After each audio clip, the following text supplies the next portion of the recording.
नमस्कार दोस्तों, आप सबों का स्वागत है आप लोगों का अपना चैनल श्वेता स्टडी सेंटर में। मैं विकास कुमार चौधरी आज आप लोगों को कक्षा 7 का गणित जो जेसीईआरटी पर आधारित है इसका 14वां अध्याय त्रिभुज एवं इसके गुण ट्रायंगल एंड इट्स प्रॉपर्टी के आज बारे में हम इसके बेसिक कंसेप्ट को जानेंगे और मूल अवधारणाओं को जानेंगे, मूल अवयवों को जानेंगे त्रिभुज के बारे में। और इस वीडियो को अंत तक देखिएगा। आप लोगों को अगर नहीं आता होगा तो ये वीडियो आप लोगों के लिए कारगर सिद्ध होने वाला है। अंत तक ज़रूर देखिएगा और देखने के बाद अंत में लाइक बटन, सब्सक्राइब और शेयर ज़रूर कीजिएगा और अच्छा ना लगे तो डिसलाइक करके जाइएगा। चलिए तो हम लोग शुरुआत करते हैं। त्रिभुज जिसको हम ट्रायंगल बोलते हैं अंग्रेजी में। त्रिभुज कहने का मतलब है त्रिभुज। त्रिभुज, त्रि मतलब तीन, भुज मतलब भुजा, तीन भुजाओं वाली, यानी कि इसे हम कह सकते हैं तीन भुजाओं से बनी एक बंद सरल आकृति है जिसे हम त्रिभुज कहते हैं। क्या बतलाया मैंने? त्रिभुज तीन भुजाओं यानी तीन रेखाओं से बनी एक बंद सरल आकृति है जिसे हम त्रिभुज के नाम से जानते हैं। तो चलिए त्रिभुज का खास चीज़ देखते हैं। त्रिभुज ये क्या है? एक बंद आकृति है। इसमें तीन भुजाएं होती है और तीन कोण होती हैं और तीन इस बिंदु, इसको क्या बोलते हैं? शीर्ष बोलते हैं। यानी कि एक त्रिभुज में कह सकते हैं, त्रिभुज की परिभाषा मैंने बता दिया है। अब एक त्रिभुज में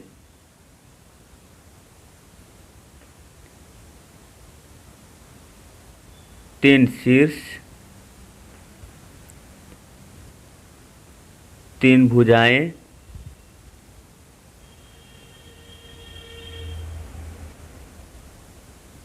एवं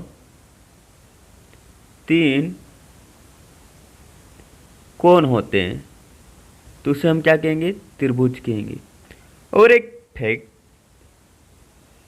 इस तीनों किसी भी त्रिभुज में इनके कोणों का योग, अंतः कोणों को यानी त्रिभुज के अंदर के कोणों का योग हमेशा, मान लीजिए कोण 1, 2 और कोण 3 है तो कोण 1 प्लस कोण 2 प्लस कोण 3 इक्वल टू 180 डिग्री होता है।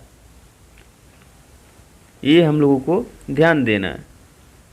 ये बातें आप लोगों को अच्छे से समझ में आ गया होगा, ध्यान में रखिएगा। उसके बाद अब इनके प्रकार देखेंगे। मुख्यतः 6 प्रकार के हैं, 3 भुजा के आधार पर और 3 कोण के आधार पर। लेकिन हम लोग 7 को जानते हैं, एक कोण और भुजा दोनों के आधार पर, यानी कि टोटल 7 प्रकार के हम लोग पढ़ेंगे। तो शुरुआत करते हैं। पहला कोण के आधार पर त्रिभुज के प्रकार। देखिए न्यून कोण त्रिभुज। देखिए न्यून कोण कहने का मतलब हमने बताया था रेखा एवं कोण में। आप प्लेलिस्ट में जाकर वो वीडियो को देख सकते हैं, लाइन एंड एंगल में। न्यून कोण कहने का मतलब होता है जो 0 डिग्री से अधिक और 90 डिग्री से कम हो तो उसको न्यून कोण बोलते हैं। लेकिन त्रिभुज लगा हुआ है तो कहने का मतलब ऐसा त्रिभुज जिसका सभी कोण 90 डिग्री से कम हो तो हम कहेंगे कि वह न्यून कोण त्रिभुज है। उसके बाद इसका अगला समकोण त्रिभुज जिसे हम राइट एंगल ट्रायंगल कहते हैं। समकोण कहने का मतलब कि एक कोण 90 डिग्री को उसको हम समकोण बोलते थे। लेकिन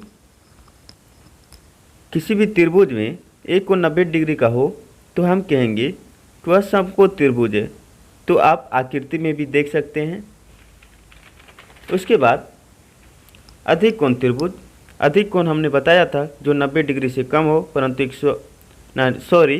90 डिग्री से अधिक हो परंतु 180 डिग्री से कम हो तो हम कह सकते हैं वह अधिक कोण कहलाता था। लेकिन अधिक कोण त्रिभुज यानी ऑब्ट्यूज एंगल ट्रायंगल की बात करें तो इस संदर्भ में वैसे त्रिभुज जिसका एक कोण 90 डिग्री से अधिक होता है परंतु 180 डिग्री से कम होता है। इसमें क्या बोला कि एक कोण 90 डिग्री से अधिक होना चाहिए परंतु 180 डिग्री से क्या होना चाहिए, कम होना चाहिए।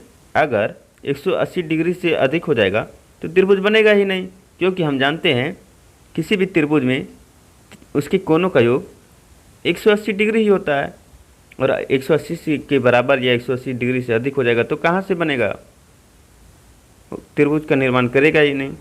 चलिए, हमने देख लिया कोण के आधार पर। उसके बाद अब हम भुजा के आधार पर त्रिभुज के प्रकार देखेंगे। पहला है समबाहु त्रिभुज। समबाहु यानी कि समबाहु, बाहु का मतलब हम लोग जानते हैं कि भुजा होती है, भुजा यानी हाथ भी कह सकते हैं, और सम मतलब बराबर।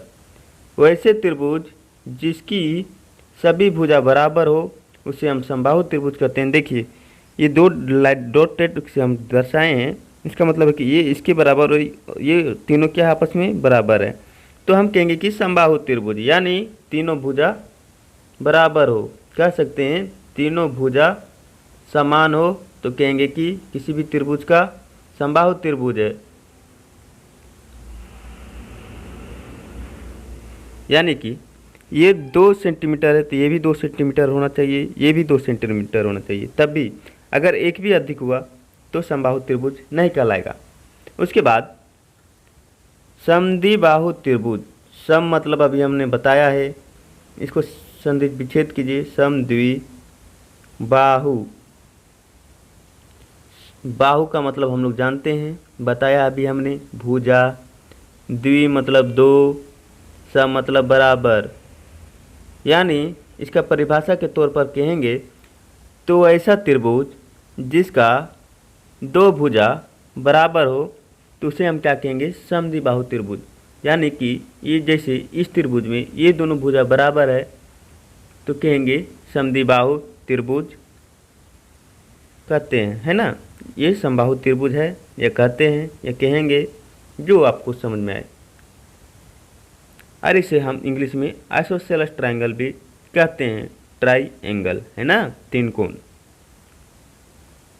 उसके बाद इसके आगे है विषम बाहु त्रिभुज। विषम का मतलब होता है, विषम का मतलब होता है भिन्न, और बाहु का या भिन्न या अलग अलग।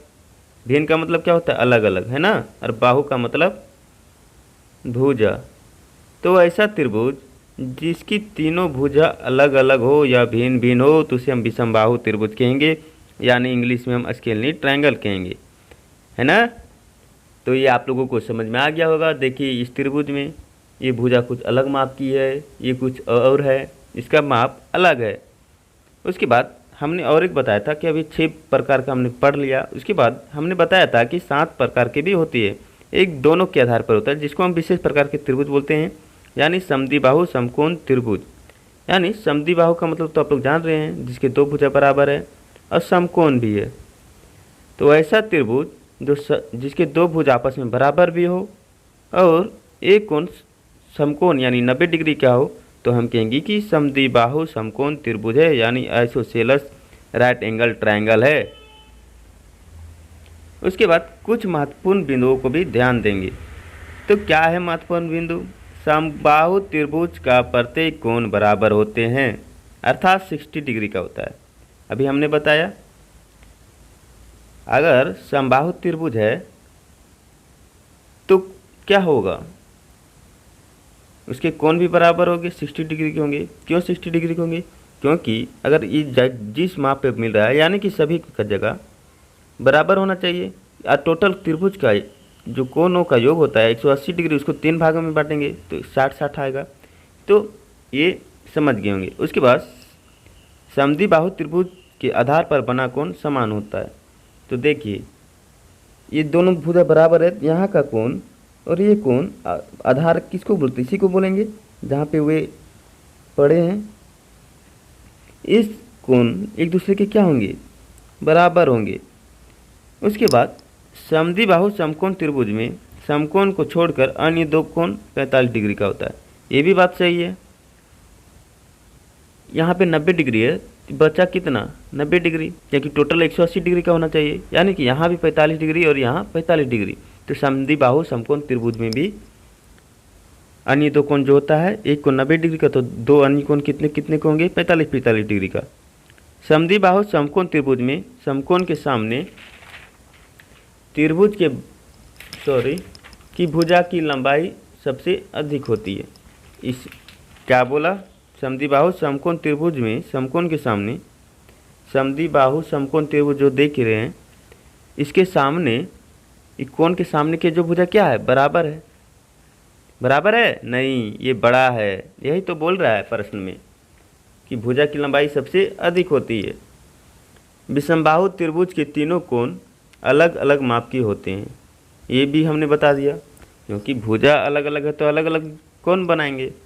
उसके बाद त्रिभुज की मध्यिकाएँ, मध्यिकाएँ का मतलब होता है बीच, है ना, मध्यिकाएँ के मतलब होते हैं बीच। तो देखिए त्रिभुज में अगर शीर्ष हम ए को मानते हैं, इसके मध्य जो इसके नीचे जो आधार है उसके मध्य, इसको दो बराबर भागों में बांटे, तो इसको हम क्या बोलेंगे, मध्यिकाएँ कहेंगे, है ना। अगर मान लेते हैं शीर्ष बी को मानते हैं, तो इसके सामने क्या है, एसी है, एसी को जो बीच में जो का बांटे उसको हम क्या बोलते हैं, मध्यिकाएँ, है ना। ये रेखा क्या हो गया, मध्यिकाएँ, एसी का मध्यिकाएँ। उसके बाद अगर हम सी को शीर्ष मानते हैं, तो इसके सामने आधार क्या है, ये है। ए बी का क्या किया, मध्य बीच में काटा, तो इसको हम क्या बोलेंगे, मध्यिकाएँ कहेंगे, है ना। इस रेखा को क्या बोलेंगे, इसको कुछ भी नाम दे दीजिए, डी ई एफ। तो बी डी जो है मध्यिकाएँ हैं, और ये तीनों बिंदु हमेशा एक समान पर, मान लीजिए किसी भी प्रकार का त्रिभुज हो, उससे मतलब नहीं है, समकोण हो या जो भी हो, पर वहाँ से उसके शीर्ष से जो आधार पर अगर मिलाएं तो उसको बीच बराबर भागों में बांटना चाहिए, दो बराबर भागों में, तो कहेंगे कि वह त्रिभुज की मध्यिकाएँ हैं। अतः किसी त्रिभुज की भुजा का मध्य बिंदु समय शीर्ष को मिलाने वाली रेखा त्रिभुज की मध्यिकाएँ होती हैं। हमें बताएं, ये देखिए ये क्या है, मध्य बिंदु शीर्ष से मिला दिए, ये मिलाने वाली रेखा को हम क्या बोलते हैं, मध्यिका कहते हैं। अब इसके संदर्भ में कुछ नोट है, एक त्रिभुज में 3 मध्यिकाएँ हो सकती है, क्योंकि 3 शीर्ष है तो 3 मध्यिकाएँ भी होगी, है ना। देख लीजिए, त्रिभुज की मध्यिकाएँ आधार को समद्विभाजित करती है। देखिए त्रिभुज की जो मध्यिकाएँ क्या करती है, समद्विभाजित, यानी दो बराबर भागों में बांटती है। उसके बाद त्रिभुज के शीर्ष लंब, त्रिभुज के शीर्ष लंब, लंब कहने का मतलब है 90 डिग्री का कोण बनाना चाहिए, है ना। शीर्ष से वहाँ जहाँ मिले 90 डिग्री का कोण बनाएं। देखिए मान लीजिए कोई त्रिभुज है, तो अभी बताएं कि यहाँ से उसके शीर्ष से बहुत सारे कोण बनेंगे, है ना, बहुत जगह पे ये मिलेगी, रेखाएं खींची जा सकती है। पर अगर लंब की बात करती है तो हम कहेंगे कि त्रिभुज के शीर्ष से जहाँ 90 डिग्री का कोण बनाता है उसको हम क्या बोलते हैं, शीर्षलंब बोलते हैं। तो समझ में आ गया होगा। त्रिभुज के किसी शीर्ष से सम्मुख भुजा पर डाला गया लंब उस त्रिभुज का शीर्ष लंब कहलाता है ना। इस शीर्ष है, इसके सम्मुख क्या है, सम्मुख यानी मुंह के सामने भुजा है, इसमें लंब डाले यानी कि 90 डिग्री का कोण बनाए, तो इस त्रिभुज इसको क्या बोलेंगे, A B C D, A D को क्या बोलेंगे, शीर्ष लंब कहेंगे। एक त्रिभुज में 3 शीर्ष लंब हो सकते हैं कि नहीं, जरूर। अगर इस त्रिभुज, इसको बी से हम शीर्ष मानते हैं, इसके सम्मुख है जहाँ ये 90 डिग्री का कोण बनाए, यानी यहाँ पे बना रहा है। उसके बाद इधर से सी को शीर्ष मानते हैं, तो यहाँ पे भी 90 डिग्री का कोण बना रहा है, यानी कि एक त्रिभुज में शीर्ष लंब कितने जगह खींचा जा रहा है, 3 जगह खींचा जा रहा है। तो आप लोगों को समझ में आ गया होगा। उसके बाद तीसरा पॉइंट है, त्रिभुज के तीनों शीर्षलंब केवल एक ही बिंदु पर प्रतिच्छेद करते हैं। हाँ, ये तो बहुत बड़ा पॉइंट है। देखिए ये जो बिंदु है, तीनों क्या कर रही है, एक ही बिंदु पर प्रतिच्छेद कर रही है कि नहीं कर रही है, यही चीज़ तो बोल रहा है तीसरा, कि त्रिभुज के तीनों शीर्षलंब केवल एक ही बिंदु पर प्रतिच्छेद करती है। इसको ई मान लेते हैं, एफ मान के लेते हैं, है ना। ये आप लोगों को बेहतर तरीक़ा से समझ में आ गया होगा। अब शीर्षलम कुछ छूट गया, हाँ छूटा है ना, उसको भी हम बता रहे हैं। तो चलिए इसकी आगे क्या छूटा है उस चीज़ों को हम जानते हैं। तो कुछ खास पॉइंट है उसको हम लोग ध्यान देंगे, और त्रिभुज के बारे में हम लोग तो जान गए, लेकिन इसके कुछ अभी भी हम लोग नहीं जाने हैं, वो चीज़ देखेंगे। त्रिभुज के बाह्यकोण एवं अंतःकोण पहले जानेंगे। अंतःकोण, अंतः कहने का मतलब है, मान लीजिए ये कोई त्रिभुज है, ए है, बी है, सी है, कुछ ही कोण है, इसके अंदर के कोणों को हम क्या बोलते हैं? अंतःकोण बोलते हैं।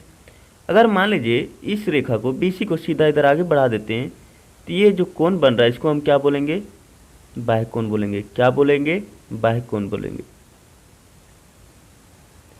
अब देखिए यहाँ पे जो है ये 1 2 3 कोण 1 और कोण 2 और कोण 3 क्या है? अंतःकोण। अंदर के कोणों को हम क्या बोलते हैं? अंतःकोण बोलते हैं। तो आप लोगों को समझ में आ गया होगा। और एक चीज़ ये देखिए, यहाँ पे अगर हम इसको इधर भी बढ़ा सकते हैं, ये आपका बाह्यकोण हो जाएगा, है ना। उसके बाद हम इधर भी बढ़ा सकते हैं,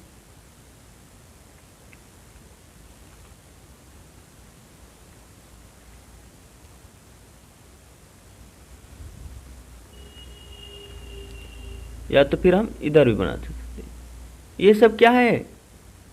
बाह्यकोण है, बाह्यकोण। इसको हम बाह्यकोण बोलते हैं और अंदर वाले को अंतःकोण बोलते हैं। तो आप लोगों को बखूबी से समझ में आ गया होगा। लेकिन त्रिभुज के बाह्यकोण एवं अंतःकोण, अंतःअभिमुख कोणों में कुछ संबंध होते हैं। अब ये संबंध को हम जानने का प्रयास करेंगे। तो क्या है? मान लीजिए कोई त्रिभुज है, देखिए इसमें अंतःकोण भी है और बाह्यकोण भी है।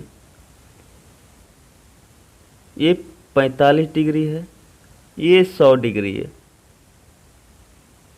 तो ये जो होगा आपका 145 डिग्री होगा।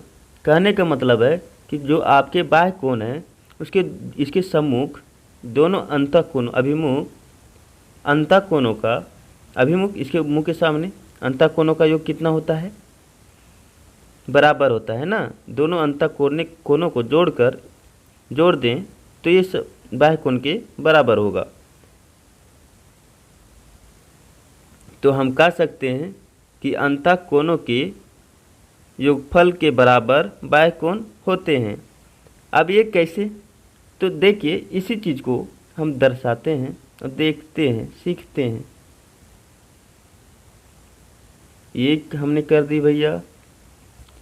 अब देखिए ये मान लीजिए कुछ कोण बन रहा है, ये आपका बाह्यकोण हो गया, ये सब अंतःकोण हो गए। अब देखिए मान लीजिए यहाँ से कोई हम ये जो भुजा है इसका समांतर कोई रेखा खींच दिए, बाएं भाग अब 2 भाग में बट गया।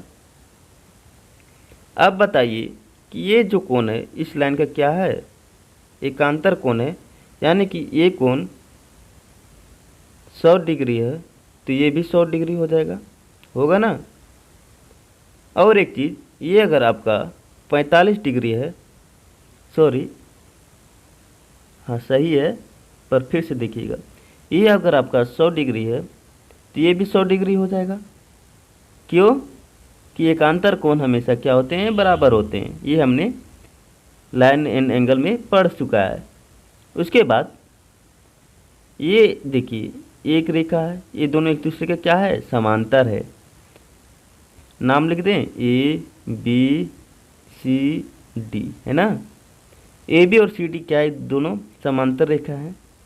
अब देखिए इस रेखा के नीचे का कोण 45 डिग्री बना रहा है और ये रेखा के नीचे भी 45 डिग्री का कोण होगा। क्यों? क्योंकि इस रेखा के नीचे और इस रेखा के नीचे, यानी कि दोनों क्या है, संगत कोण। असंगत कोण हमेशा क्या होते हैं, बराबर होते हैं। तो देख लिया आपने। इस टाइप से आप लोगों को समझ में आ गया होगा। तो हम कह सकते हैं किसी भी, तो इसको लिख लीजिएगा, क्योंकि आपका प्रश्नावली जो 14 पॉइंट है इसी के आधार पर प्रश्नों को हल करेंगे। किसी त्रिभुज के बाह्य कोण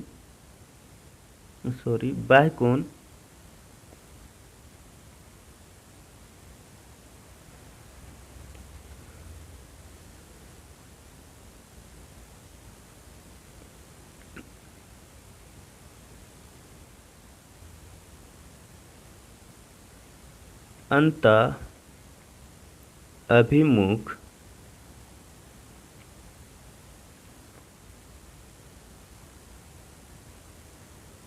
कोणों के योगफल के बराबर होता है।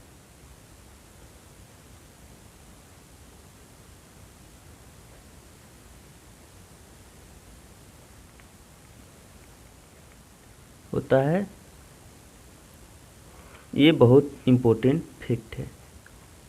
कैसे, हमने बता दिया। आप लोग बोलोगे सर क्या अपन, तो अपना कुछ भी अंक लेके देखिए वही आएगा। चलिए फिर से एक देख लेते हैं। ये त्रिभुज दिया हुआ है, मान लीजिए ये 30 डिग्री बना रहा है और ये 70 डिग्री बना रहा है ना। ये 30 डिग्री और ये 70 डिग्री बना रहा है। तो और एक विधि से हम लोग बना सकते हैं कि देखिए त्रिभुज के तीनों कोणों का योग कितना होता है, 180 डिग्री। यानी कि इस कोण को मान हम जानेंगे कैसे, कितना होगा, 70 और 30 यानी 100। तो इसका कोण का क्या हो जाएगा, 80 डिग्री। जब ये 80 डिग्री है तो ये कितना डिग्री हो जाएगा, 100 डिग्री हुआ। कैसे 100 डिग्री होगा, क्योंकि ये एक रेखा युग्म बना रहा है। ये दोनों कोण 1 और 2 दो कोण है, तो इसके दोनों कोणों का मान क्या होगा, 180 डिग्री के बराबर होगा रेखिक युग में, हमने बता चुका है। अब समझ में आ गया। इस टाइप से भी बना सकते हैं, या तो फिर इसको और एक विधि हमने क्या बताया, इसके समांतर एक रेखा खींच दें, और उस विधि से भी बना सकते हैं। तो चलिए आप लोगों को समझ में आ गया हो गया। थैंक यू, धन्यवाद। ज़्यादा से ज़्यादा शेयर करें, लाइक करें, और समझ में नहीं आया हो, यस उम्मीद करते हैं समझ में आ गया होगा। अगर फिर भी किन्हीं को अगर समस्या या दिक्कत आती होगी तो कमेंट कर सकते हैं। धन्यवाद, जय हिंद।